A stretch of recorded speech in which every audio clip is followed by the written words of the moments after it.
Flight attendant doubts black woman, belongs in first class, regrets it when she calls her lawyer. Imagine settling into your seat in first class, excited for a long-awaited trip, only to be met with suspicious glares and whispered assumptions. In today's story, we follow a successful black woman who dared to claim what she rightfully paid for, and the flight attendant who didn't think she belonged. Tensions soar at 30,000 feet when prejudice collides with reality. The explosive outcome? A dramatic confrontation that ends in more than just a simple apology. When the woman calls her lawyer, the flight attendant quickly realizes the consequences of her unfounded doubts. Brace yourselves for twists, turns, and a hearty dose of karma. The hustle and bustle of Hartsfield-Jackson Atlanta International Airport pulsed like a living organism, carrying travelers from gate to gate in a steady surge of energy. Overhead, announcements reverberated across the tall ceilings, merging with the shuffle of suitcases and the chatter of families reuniting, business people in a hurry, and vacationers caught somewhere between excitement and exhaustion. People hurried to find their flights, huddled around phones to confirm departure times, and sipped overpriced coffee from small stalls that dotted the concourses. At Gate 12, Delta Airlines Flight 789 was preparing for final boarding.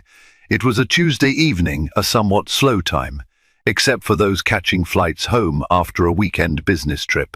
Among the passengers in the waiting area was Vanessa Coleman, a poised and successful financial consultant traveling to Seattle for an important client meeting.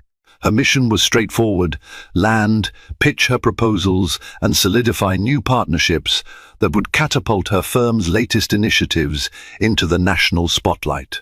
Vanessa was a tall, striking black woman in her early 30s. Her hair was styled in a neat, professional bun, and she wore a tailored navy blue pantsuit that accentuated her confidence. She had upgraded to first class partly because she had the miles, partly because she valued comfort during the nearly 5-hour flight.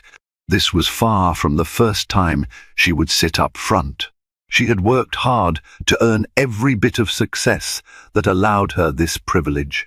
Normally, traveling first class signaled that one had arrived in more ways than one. Yet Vanessa had encountered subtle hints in the past that some people still questioned her place there. She was braced for any such vibe, but she hoped this trip would be uneventful. Across the waiting area, a flight attendant named Karen Townsend glanced around with a practiced eye. She'd just finished helping an elderly couple confirm their seats, and her gaze flickered over to Vanessa. Karen had a hint of tension in her brow, a habit she hadn't quite mastered to hide. She was known to be strict about rules and procedures by the book, as many of her co-workers said. Yet her approach sometimes included a subtle, deeper bias she might not even admit to herself. When boarding commenced for first class, Vanessa stepped forward, scanned her boarding pass, and strolled down the jetway with calm, confident strides. Karen Townsend was at the aircraft door, greeting passengers. Something in Karen's demeanor shifted the moment. Vanessa passed her. Her polite smile tensed, as if uncertain whether Vanessa truly belonged up front. Nevertheless, the moment passed unremarked, and both women hoped for a smooth flight ahead. Vanessa found her seat 2A, by the window, arranged her things, and settled in with a sigh of relief. Traveling was a routine part of her life, but she relished these moments of quiet, even in a busy cabin. Looking out the window at the twinkling city lights, she felt a surge of gratitude. She thought briefly of her late father, who had always encouraged her to reach beyond limitations. "Do your best, then do even better," he used to say. Vanessa took a deep breath, feeling the usual pang of missing him, then smiled softly at the memory. In the galley, Karen busied herself with final checks, trying to ignore the nagging feeling that something was off. She decided to do a quick seat verification before takeoff, something flight attendants sometimes do to ensure everyone is in the correct cabin. While such checks are routine, her inclination to double-check seat 2A was more personal. The other flight attendants were oblivious to Karen's subtle fixation. They each had assigned tasks, cross-checking the cabin door, verifying overhead bin closures, and ensuring no one had unauthorized items in the aisles. Meanwhile, the pilots were finishing their pre-flight checklists, radioing the tower for final clearance. It was nearly time to shut the boarding door and prepare for pushback. The flight would be about 4.5 hours, weather permitting. Vanessa noticed Karen moving down the aisle, scanning passengers. She glanced up, meeting Karen's eyes. The flight attendant's lips parted, maybe in greeting or perhaps in silent judgment. Vanessa wasn't sure which. After a brief pause, Karen broke eye contact and moved on. Vanessa thought nothing of it, initially just a fleeting moment. Maybe Karen was just being thorough. But that quick moment was only the beginning of a chain of events that would lead to an onboard confrontation, legal phone calls, and an unexpected karmic twist that no one, least of all Karen Townsend, saw coming. Once all passengers were seated, the door was closed and the aircraft rolled away from the gate. The flight attendants went through their safety demonstrations. Karen performed her part near the front aisle with mechanical precision, every gesture memorized from years of practice. Yet, her mind kept drifting to seat 2A. She continued to steal glances as if trying to confirm some suspicion. Vanessa had her laptop out, doing a quick review of her presentation slides. She barely noticed Karen's repeated looks. She was focused on last-minute adjustments, ensuring her slides were polished and persuasive. Her job was to pitch new financial strategies to a tech startup in Seattle, and she wanted to shine. Her success could lead to a promotion, possibly even a partnership. Her hard work was paying off. The plane ascended into the Atlanta night sky, leaving behind the labyrinth of airport terminals. Once the seatbelt sign turned off, the flight attendants began the usual first-class service, distributing hot towels, taking drink orders, and offering small plates of dinner. Karen approached Vanessa's seat with a tray. She had a forced smile on her face, equal parts politeness and latent suspicion. Vanessa welcomed the service with a polite nod. "Thank you," she said, returning Karen's smile, but the flight attendant paused for a heartbeat longer than necessary. Vanessa, adept at reading people from years of dealing with boardroom politics, sensed an undertone. Karen's gaze flicked over Vanessa's designer laptop bag, then to her outfit, then down to her seat assignment again, as though still verifying. "Can I help you with anything else?" Karen asked, her voice betraying the slightest edge. "No, I'm all set," Vanessa replied, raising an eyebrow. "Appreciate it." Karen moved on, but whatever was going on in her mind wouldn't let up. She murmured something to a colleague who was busy plating another passenger's dinner. The colleague merely nodded absently, not grasping the significance of Karen's remarks. Soon Karen found herself drifting back towards seat 2A as if magnetized. "Ma'am," Karen asked, with a carefully composed voice, once the meal service was in progress, "would you mind letting me see your boarding pass?" Vanessa looked up, surprise flashing across her face. "My boarding pass?" "Yes," Karen repeated. "We're verifying cabin placements to ensure everyone is in the correct seat." It wasn't entirely unusual to ask, but doing so specifically in first class for a passenger who had already boarded without any known issue raised a suspicious red flag. Vanessa felt her pulse quicken. She was used to microaggressions in professional settings, but it still caught her off guard each time. The dull ache of frustration and a flash of anger gripped her. Keeping her composure, Vanessa reached for her purse, pulled out the boarding pass, and handed it over. Karen studied it for an uncomfortably long moment. "Okay," she murmured, sounding reluctant, as though it somehow contradicted her expectations. "Thank you." Vanessa exhaled, forcibly calming herself. She decided not to let one awkward moment dictate the entire flight. She put on her noise-cancelling headphones and tried to refocus on her work. The cabin lights dimmed, and for a short while the plane hummed along without incident. Yet Karen's mind would not let the matter rest. Something about Vanessa being in first class struck her as questionable, though she had no real reason for it. Her bias, perhaps unacknowledged, was weaving a narrative in her head. Maybe Vanessa was using someone else's points. Perhaps she was an employee pass rider. Maybe she was an upgrade at the last-minute type who wasn't legitimately a first-class passenger. Ridiculous as it sounded, Karen convinced herself that she was simply doing her job by double-checking. Across the aisle, a middle-aged man in a crisp grey suit had been casually observing the interaction. He caught Vanessa's eye at one point and gave a small, empathetic shrug.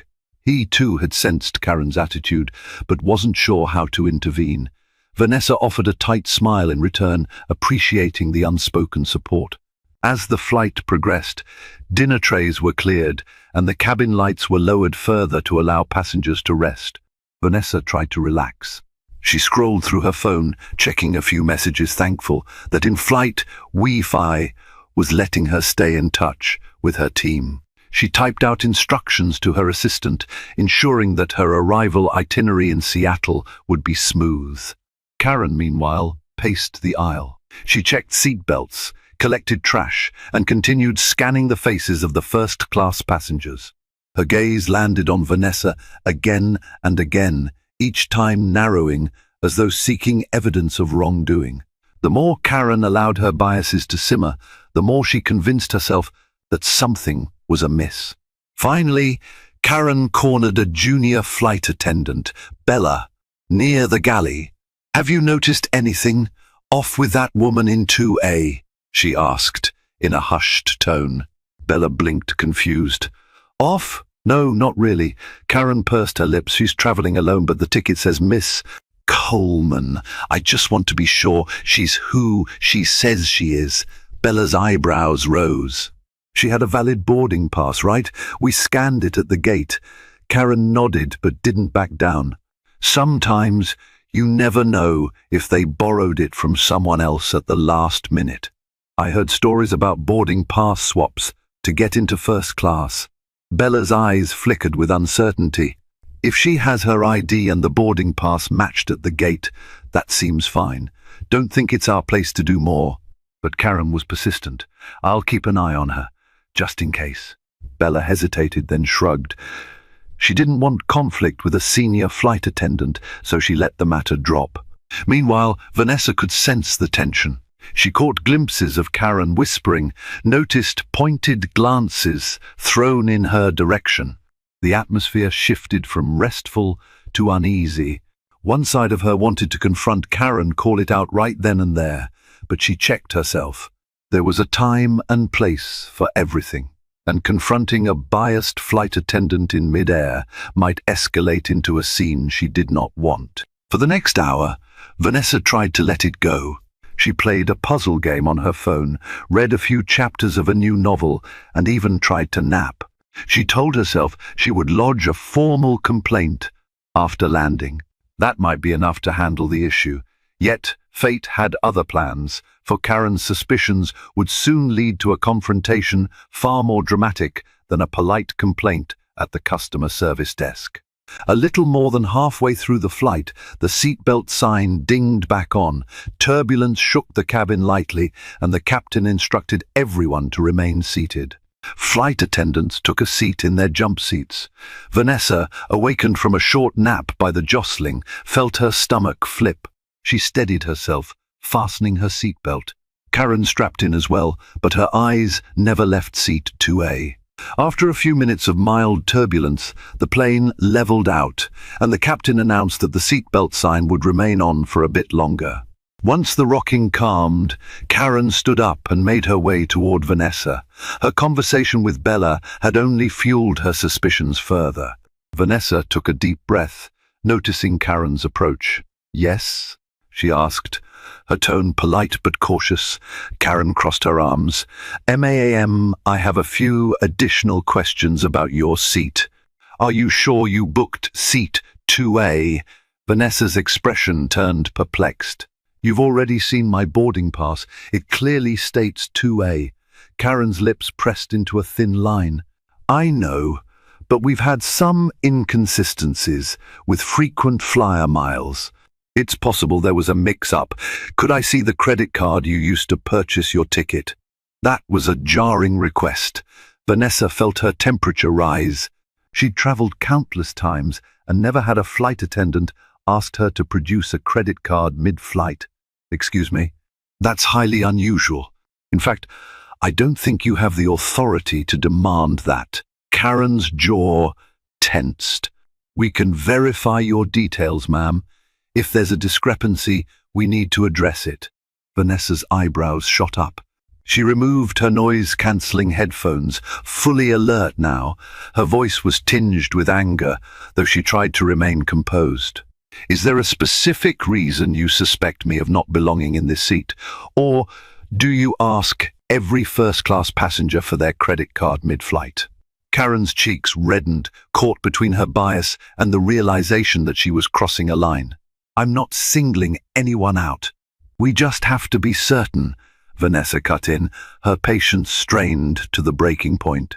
"I'm certain you're violating my privacy. And quite frankly, this is harassment." She could feel eyes turning toward them. The middle-aged businessman across the aisle was openly staring now, a look of disbelief on his face. Karen cleared her throat.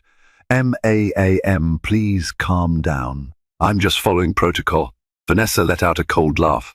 "There is no protocol that says you demand a passenger's credit card during the flight. Your gate agents already matched my ID to my ticket, and you verified my boarding pass. If there's an issue, you can call the gate or look into your airline's passenger manifest." In the silence that followed, it became obvious that Karen had no official ground to stand on. She glanced around, noticing that other passengers were listening. Her colleague Bella had walked up, having overheard raised voices. Bella tried to defuse the situation. "Ma'am, everything's fine here. We're sorry for any inconvenience."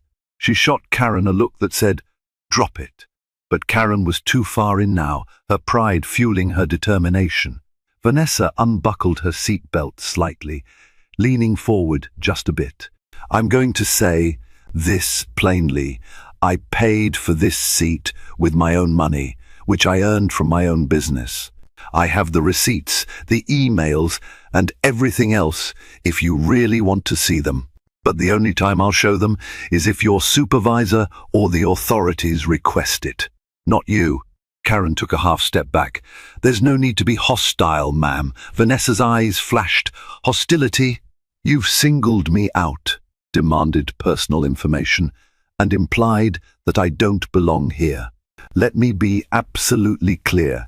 If you continue this line of questioning, you'll hear from my lawyer before this plane even lands." Those words hung in the air like a thundercloud. Karen, visibly rattled, turned on her heel and stormed off toward the galley. Bella, uncertain, offered a small, apologetic nod to Vanessa before following. Vanessa sat back, heart pounding. She was furious, but also shaken. She'd experienced discrimination before, but not often so brazenly.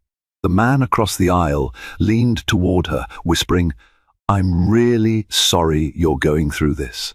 If you need a witness, I'm happy to help." Vanessa smiled appreciatively, exhaling a tremulous breath.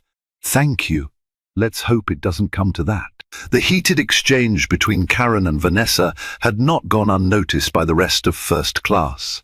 In fact, a few passengers in the rows behind had witnessed the confrontation, whispering among themselves.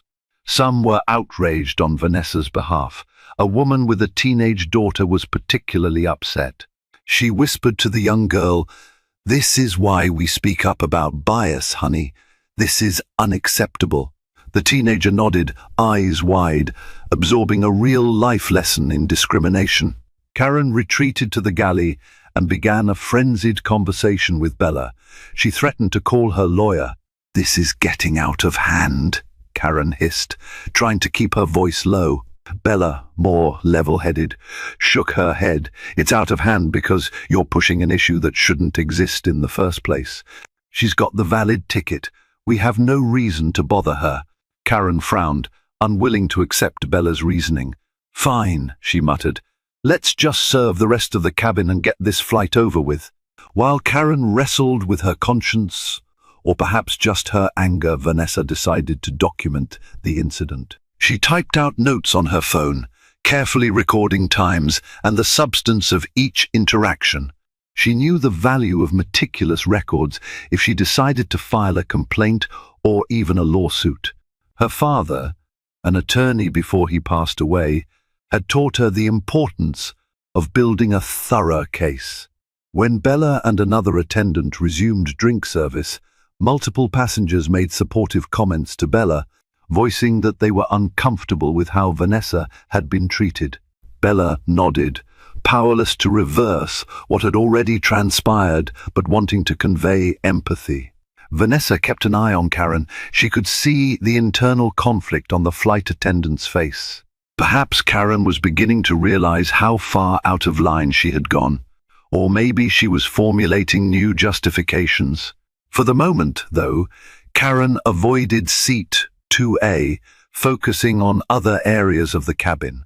As the flight wore on, Vanessa struck up conversations with a few passengers nearby who had witnessed everything. She found solidarity in their outrage, which comforted her. She told them she intended to file a complaint. The middle-aged businessman, a lawyer himself, it turned out, offered her his card. "If you need someone to back you up or even represent you, let me know," he said with genuine concern. Vanessa thanked him. While she had her own legal resources, she'd already made up her mind to call attorney Cassandra Whitman. A well-known civil rights attorney and a close friend, she appreciated the sentiment. It reaffirmed that not everyone in the world was going to side with prejudice. Meanwhile, Karen tried to maintain a facade of professionalism. She avoided further confrontations with Vanessa, focusing on other duties. Each minute felt like an hour, the tension thick enough to taste. In her mind, she rehearsed what she might say if confronted by a supervisor, or if Vanessa really did file a complaint. Yet, fate had another twist in store for Karen Townsend, one that would leave her cornered in a way she never imagined. After what felt like an eternal flight to everyone involved, the captain announced the initial descent into Seattle-Tacoma International Airport. The flaps on the wings adjusted, and the city lights below became visible through the windows. Passengers stowed their laptops and personal items, preparing for landing. Vanessa secured her bag beneath the seat, all the while replaying the night's events in her head. She glanced toward the galley. Karen was strapped into her jump seat, face set like stone. The seatbelt sign illuminated. Soft music played overhead, the turbulence returning as the plane cut through layers of cloud. Vanessa felt a sense of relief that they would soon be on the ground, able to properly address what had happened. Upon touchdown, the cabin jolted with the landing gear's contact. The engines roared in reverse thrust, slowing the aircraft. Passengers were flung slightly forward in their seats. As they taxied to the gate, the tension in the air refused to dissipate. The captain turned off the seatbelt sign, and the usual flurry of movement erupted. Passengers stood to collect their belongings from the overhead bins. People murmured about connections, dinner plans, or simply the relief of arriving. Vanessa remained seated for a moment, letting the rush pass. She also wanted to see if Karen would say anything, an apology or a final remark. Karen unlocked her jump seat belt and watched Vanessa from across the aisle. Their eyes met for a split second, a silent standoff of sorts. Neither spoke. Vanessa shook her head slightly, as if to say, "This isn't over." Karen swallowed hard, turning her gaze away. As soon as the door to the aircraft opened, Vanessa made her way out of first class, head held high. Bella was there, along with another attendant, telling passengers to have a good night. Bella caught Vanessa's arm gently. "I'm sorry," she whispered, her expression earnest. I wish this didn't happen." Vanessa nodded, offering a grateful, albeit weary, smile. "Thank you," she replied, stepping onto the jetway. She felt a swirl of emotions, anger, humiliation, and a lingering sadness that such incidents were still a part of her reality. The man across the aisle, the business lawyer, caught up to her, handing her his business card once more. "Don't hesitate," he reminded her. "Stand up for yourself." Vanessa accepted the card with a courteous smile, though she already knew her next steps. She had legal backup of her own. She'd call her friend, attorney Cassandra Whitman, as soon as she reached the rideshare area. The bustle of Seattle-Tacoma International at night offered little comfort. Neon lights illuminated sleek floors, and travelers from various flights merged in hallways and escalators. Some were bleary-eyed and trudging along, others were re-energized at the prospect of arriving in a new city. Vanessa quickly made her way to the baggage claim, retrieved her carry-on that had been gate-checked due to a lack of overhead space, and headed to find ground transportation. She found a quiet spot near a row of empty seats. Opening her phone, she dialed Cassandra Whitman's number. Cassandra was not only a formidable civil rights attorney, but also a dear friend from Vanessa's college days. Vanessa had supported Cassandra through law school, cheering her on during the toughest exams. Cassandra, in turn, had always offered Vanessa legal advice whenever the financial consultant found herself confronted with unfairness or discrimination in the corporate world. The phone rang twice before Cassandra answered. "Vanessa, you must have landed. How was your flight?" Vanessa swallowed hard. "Cassandra, I need your help. Something happened on the plane." She detailed the story, starting from Karen's suspicious stares to the demand to see her credit card, and finally the threat about calling a lawyer. Cassandra listened quietly, her tone taking on a steely edge the moment she realized how deeply her friend had been wronged. "This is beyond unprofessional," Cassandra said. "It's harassment. Maybe even a civil rights violation, especially if it's racially motivated. I'll need details, names, times, everything you have." Vanessa pulled out her phone notes. "I documented the entire incident. I also have some witnesses who offered to speak on my behalf." Cassandra's voice was resolute. "Good. We'll start by filing a formal complaint with Delta Airlines. We'll request internal investigations and demand an apology, possibly compensation. If they brush us off, we take it further." Vanessa exhaled, relief flooding her. "Thank you. I'll forward all the info as soon as I get to my hotel. Let me know next steps. I have to get to a client meeting tomorrow morning, but I'll do whatever's necessary." They said their goodbyes, and as Vanessa ended the call, she felt the tension in her shoulders dissipate slightly. Knowing that Cassandra was in her corner gave her strength and confidence that justice would be pursued. Whether Karen Townsend realized it or not, a formidable legal wave was heading her way. Karen Townsend had hoped that once the flight ended, everything would just blow over. She'd considered apologizing, but her pride prevented it. Instead, she went through her usual post-flight checklist, wanting only to clock out and head to her crew hotel. But the unsettled feeling in her stomach refused to go away. Sure enough, within 48 hours, Karen was called into the office of her immediate supervisor, Daniel Hendricks.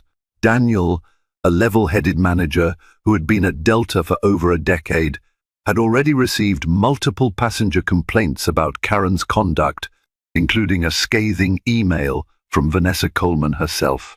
More troubling was the knowledge that a civil rights attorney was now involved. Karen walked into Daniel's office, her uniform neat, her expression guarded. She tried to project confidence, but her anxiety was palpable. Daniel motioned for her to sit. On his desk lay several sheets of paper, presumably passenger statements and the official complaint from Vanessa. "I've got a serious matter to discuss with you," Daniel began. "There's been a formal complaint filed against you, alleging discriminatory behavior, harassment, and inappropriate demands made of a first-class passenger. Miss Coleman is also threatening legal action." Karen pressed her lips together. She tried to sound composed. "I was following protocol. I was just verifying her seat." Daniel frowned. Demanding someone's credit card mid-flight is not protocol. The gate staff and our digital systems already verify that. And the passenger claims you repeatedly singled her out. Karen's defense wavered. She had no legitimate answer that wouldn't sound like an admission of bias. "I might have been overly cautious, but I didn't mean anything discriminatory." Daniel consulted the papers on his desk. "Passengers who witnessed the incident describe your tone and demeanor as accusatory. One passenger stated, 'You seem to imply Miss Coleman couldn't afford to be in first class.'" Karen's face reddened.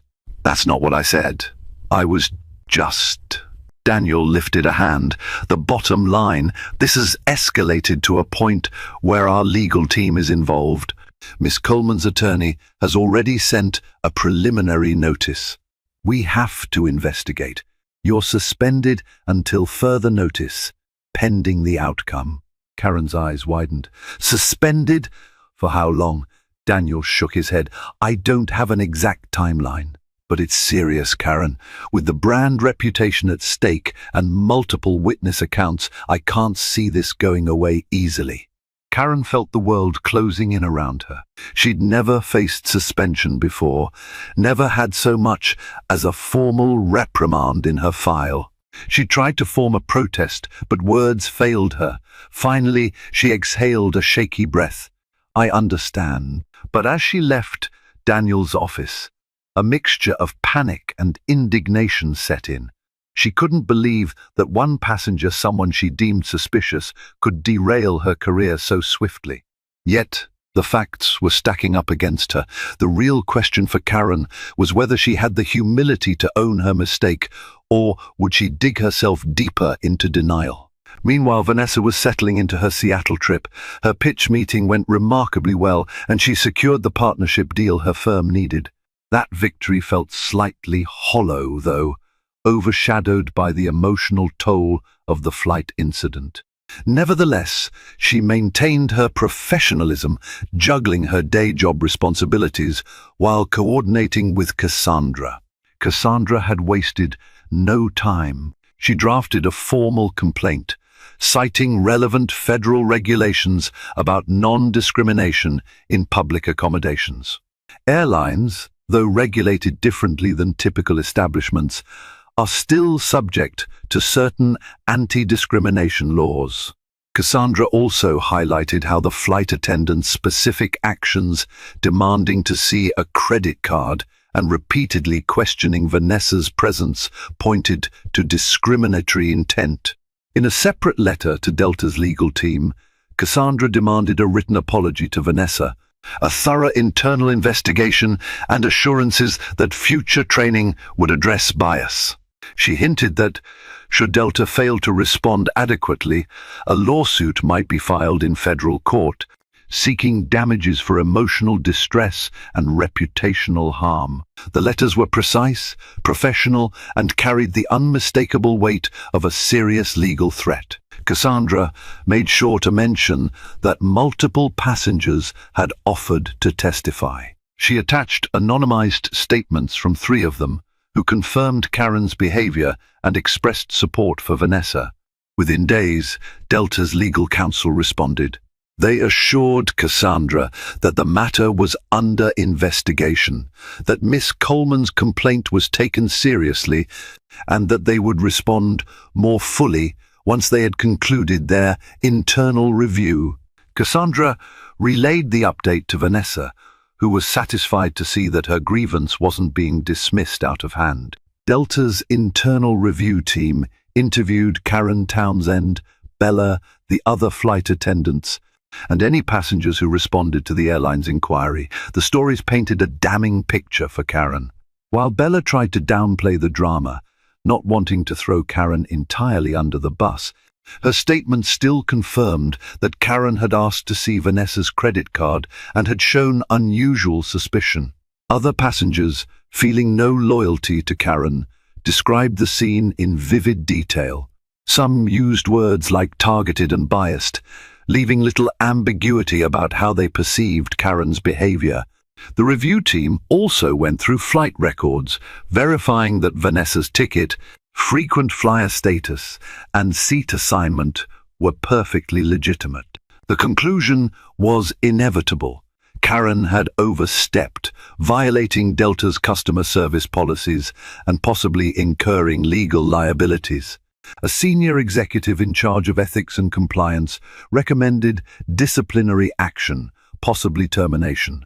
However, the final decision would rest on a meeting of Delta's management, HR, and legal teams. They considered various factors: Karen's years of service, her past record, the magnitude of the complaint, and the potential lawsuit from Vanessa. They also had to weigh the PR impact. A discrimination lawsuit would be explosive, especially if it went public. During this time, Cassandra kept Vanessa informed. They'll likely try to settle, Cassandra surmised.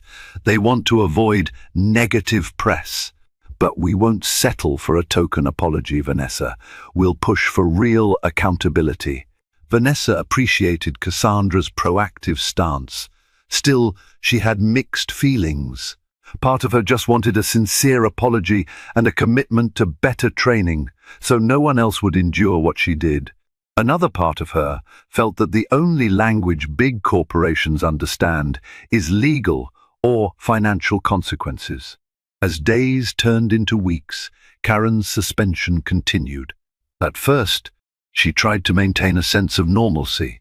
She told her husband she was on an extended break, but eventually, the truth came out. Her husband was supportive, but worried. He saw Karen's stress levels spike. She was restless, awaiting a decision, fearful. She might lose the career she'd built over many years. Karen even considered reaching out to Vanessa to apologize personally, but her pride stopped her. She also worried that such a move might be seen as an admission of guilt, or worse, that it might inflame the legal situation. Instead, she confided in a few flight attendant friends who offered lukewarm sympathy.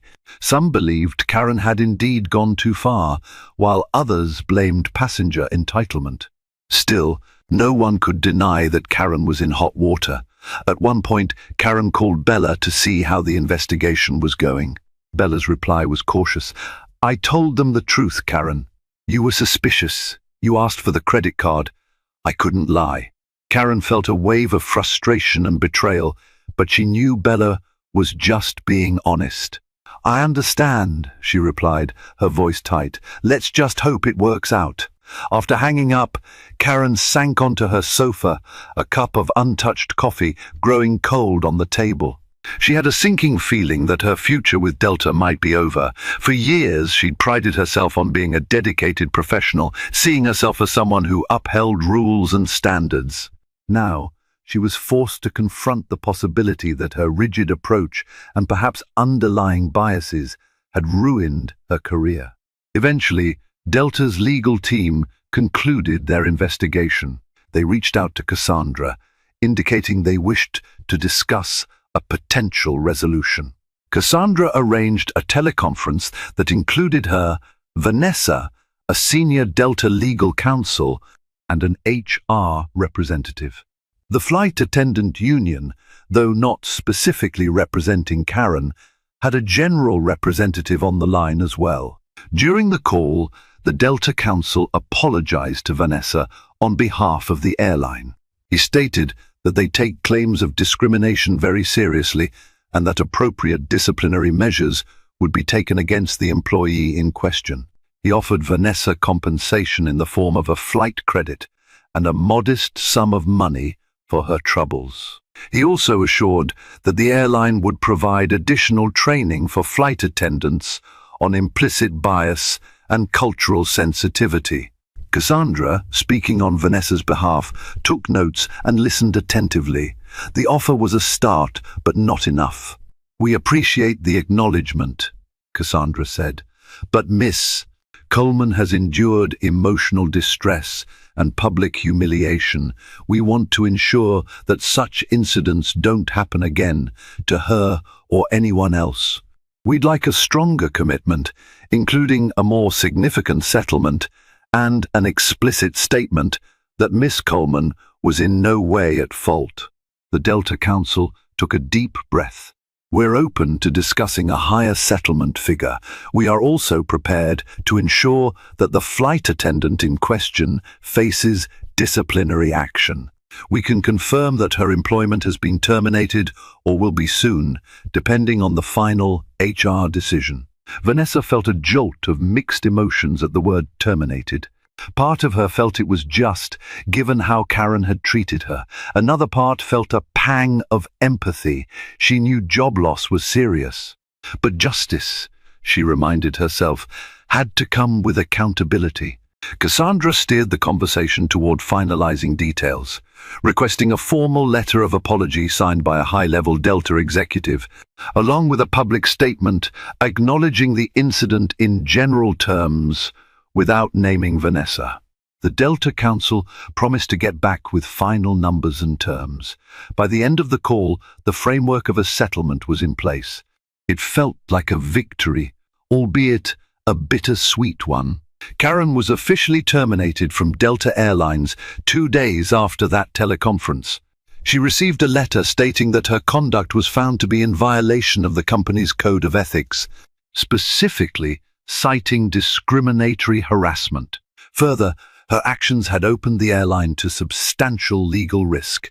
Karen was devastated. She felt the floor drop out from under her life. In a final conversation with her now former supervisor, Daniel Hendricks, Karen pleaded for some form of lesser punishment, maybe demotion or mandatory retraining. But the decision had already been made at higher levels. "I'm sorry, Karen," Daniel said, not unkindly. The evidence and the witness accounts were very clear. The legal team recommended termination.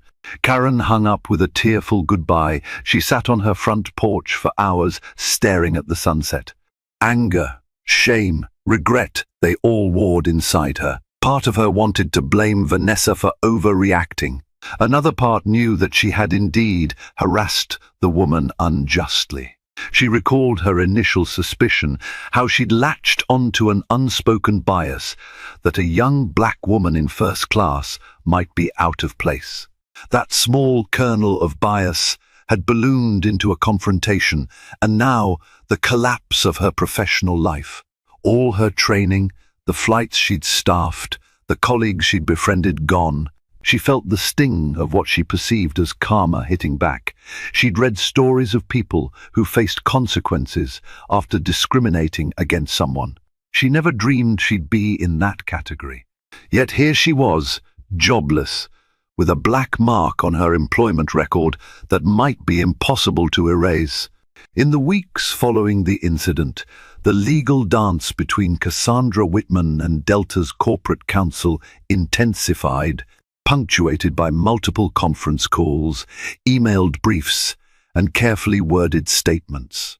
Cassandra brought her A game, methodically laying out every instance of wrongdoing and pointing to the clear evidence of bias. Vanessa, meanwhile, juggled her demanding work schedule with the emotional toll of reliving the ordeal, recounting the flight, collecting passenger statements, and signing paperwork that detailed every uncomfortable nuance of Karen Townsend's behavior. Despite the tension, a sense of cautious optimism grew each time Vanessa and Cassandra spoke. Cassandra's approach was both forceful and measured, making it clear that if Delta did not address Vanessa's concerns to their fullest extent, a public lawsuit would be the next step. Eager to avoid a storm of bad press and potential legal damages, Delta's legal team became increasingly cooperative, though they approached each negotiation session with the meticulous caution of seasoned litigators. Finally, after several rounds of back and forth, Delta Airlines presented a settlement offer. In addition to a confidential monetary award, Meant to compensate for Vanessa's emotional distress and the humiliation she faced, Delta agreed to issue a formal apology signed by two high-level executives within the company, one from the Customer Relations Department and another from Corporate Diversity and Inclusion. This was a particularly crucial win for Vanessa. While the financial payout was meaningful, the recognition of wrongdoing and a genuine apology carried deeper weight in her eyes. But Cassandra was not finished. Beyond the personal remedy, she insisted on systemic change within the airline. The final agreement stipulated that Delta would implement a new, enhanced training curriculum for all customer-facing employees, from gate agents to flight attendants. This training would specifically address implicit bias, cultural sensitivity, and microaggressions. Importantly, it would also emphasize real-life scenarios, including the possibility of a passenger being singled out because of race, attire, or assumptions about financial status. Cassandra wanted to ensure that no other traveler would endure the same experience Vanessa had. When the negotiated terms were officially signed, Vanessa felt a wave of relief wash over her. She had stood her ground in a situation many others might have brushed off or felt too intimidated to challenge. She phoned her mother to share the news. Through tears of pride, her mother said, "Your father would be so proud, Vanessa. He always believed that standing up for what's right matters, no matter how small or big the stage." Those words struck a tender chord in Vanessa's heart. She recognized she was following in her father's footsteps, carrying on his legacy of courage and truth. News of the settlement spread quickly among Vanessa's friends and family, and many urged her to share her story publicly. Vanessa chose to post a measured account on her social media platforms.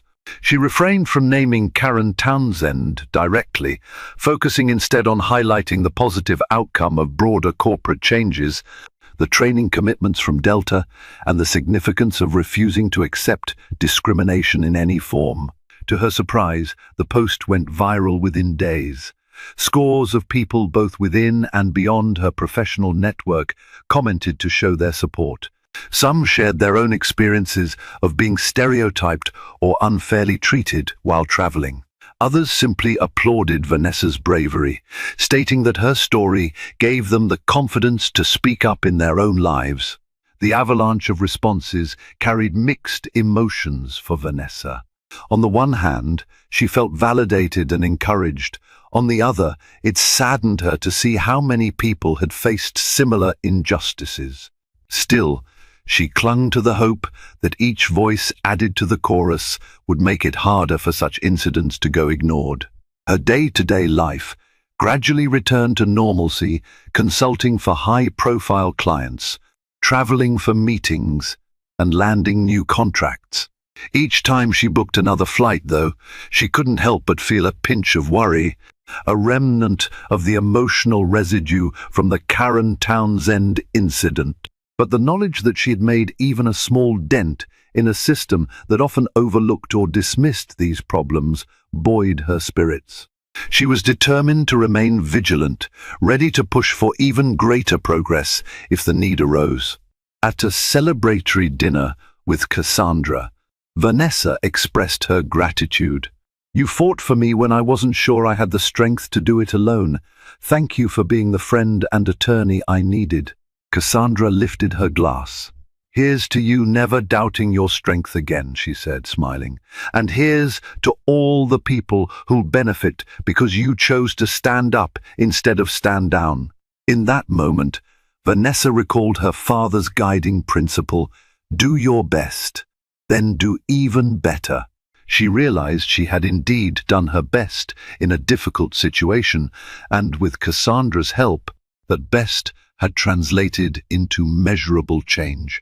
It was a victory not just for herself, but for anyone who might one day sit in seat 2, confident in the knowledge they had every right to be there. Not every story has a neat, happy ending for everyone involved. For Karen Townsend, the consequences were real and painful. She had to explain to future employers why she left Delta, and that question inevitably led to revelations about her termination. The airline industry is tight-knit, word travels fast. She found it nearly impossible to land a similar role. Perhaps the biggest twist came when Karen took a step back and decided to confront her biases head-on. She enrolled in a local community center's program on anti-discrimination and cultural awareness, partly out of genuine introspection and partly to show prospective employers she was working on her flaws. She often felt resentment bubble up, but somewhere deep inside, she acknowledged that she needed to change. Would Karen have embarked on that journey without losing her job? Possibly not. Sometimes, the harsh hand of karma or consequence is the only catalyst for personal growth. Only time would tell if Karen's transformation would be lasting or if she would harbor permanent bitterness toward Vanessa. The seeds of empathy had been planted at least. Vanessa, for her part, focused on the future.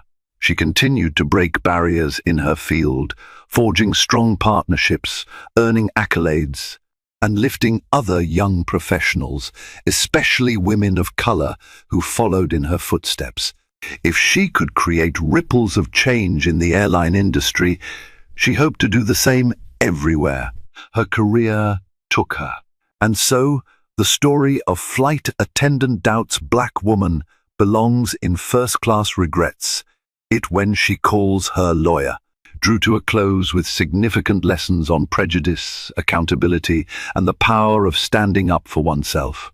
In the end, the flight attendant who believed she was just following protocol learned how easily a seemingly small act of bias could spiral into a life-altering ordeal. Meanwhile, the woman who dared to claim her rightful seat discovered a voice stronger than she ever realized, a voice that resonated far beyond the confines of Seat 2A. And there you have it. A harrowing journey that took flight at 30,000 feet and landed in a legal showdown. When unjust suspicion tested Vanessa Coleman's resolve, she refused to let it slide. Instead, she fought back with the help of a formidable lawyer, turning a painful experience into a catalyst for change. On the other side of the aisle, Karen Townsend learned the steep cost of bias, losing both her job and the respect she once commanded. Ultimately, this story is a reminder that we all share the responsibility to confront prejudice when we see it, and to hold accountable those who perpetuate it. If you found this story insightful or empowering, don't forget to like, share, and subscribe. Your support ensures we can continue sharing important stories that inspire personal growth, spark reflection, and hopefully bring about a little more understanding in the world. Thank you for watching.